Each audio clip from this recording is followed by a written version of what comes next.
Hi everyone, this is Hong. Today I want to talk about, do you want to behave the best or the worst in front of a man you just meet or you just started dating? So Marilyn Monroe said, if you cannot handle the worst of me, you do not deserve the best of me. I feel like a lot of young girls, including me when I was young, were convinced that when we just start dating a guy, we need to be honest, be straightforward, and open up, tell them the darkest part of us, how we feel insecure, how we feel unstable, what kind of things happen in our family that traumatized us. And because we believe that we have to be the real us. If they can take the real us, that's our soulmate. So now I'm a little older, I'm looking back, I'm thinking about it.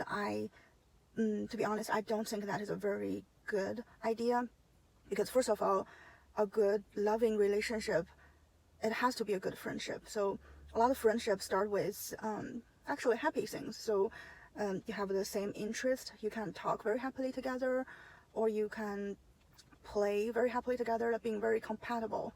But if we start a relationship or friendship being just us showing the dark side and the other person was just the listener, I mean, we may get a lot of sympathy from a very nice person, and but that's not a regular beginning of a good loving relationship.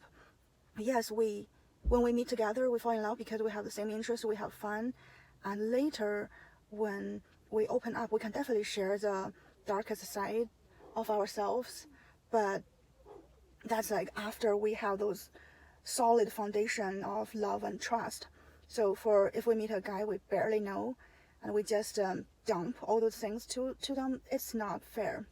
It's not fair. They saw they met a pretty girl they have a crush on. They are just expecting a nice conversation, have some food, have some drinks, and suddenly they were turned into a therapist, and someone dumped like years or tens of years accumulated mental burden on them. It's a little bit too heavy. I don't know if that's a good way to start a relationship.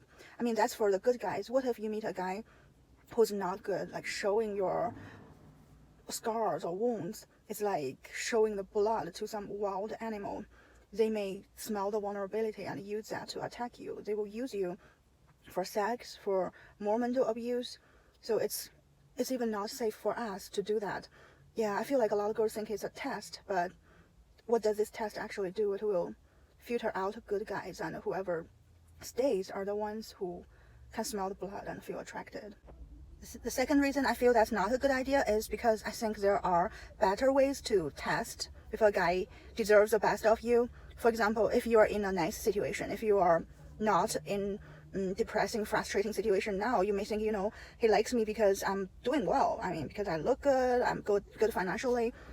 How would I know he's not that kind of person who will abandon me or step a foot on me when I'm low?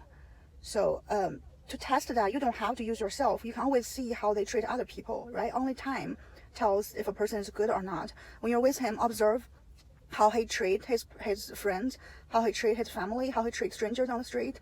Does he treat the waiters nice when they're nice to them? You can always tell if a person is a nice person or not. Or another thing is, if you are in a bad situation already, to filter out bad, snobbish guys, when you're in a bad situation, it's kind of very convenient because you're already not doing well. And what we can do is just to stay positive, stay kind, stay, trying to be happy. So show our true self to the world, have a kind heart facing the world. So the nice guys will still see us as who we are and still like us. Who cares? You are temporarily out of job now. Who cares, right? But for snobbish guys, when you are in bad situation but still staying kind, still staying the shiny self you are, the snobbish people wouldn't see that. They just see your situation. They don't see who you are. So when you're already in a bad situation, you don't have to purposely show your dark side or show your sad side. It will just very conveniently filter out the bad guys who cannot go through toughness, hardship with you, and the ones who approach you are going to be not snobbish to begin with. The third point I want to bring is that people have always admired strong people, not only physically but also mentally. So if someone have been through difficult situations and have scars and injuries, but still tough up and be brave and positive and look into the future. That is extremely charming and attractive. So it is very important to be able to look back in the future, really very bravely face it, and still look forward for a bright future. Guys or girls, they all love that kind of spirit. They want someone they can trust to build a bright future together with. Okay, to sum up, I don't totally agree with if you cannot deal with the worst of me, then you don't deserve the best of me. I mean, this is true when you're in a long-term relationship, but at the beginning of it, I think it's more important to show positivity, to show the charming side of you, and try to bring happiness to the other part. Okay, this is Han. Thank you so much. Bye.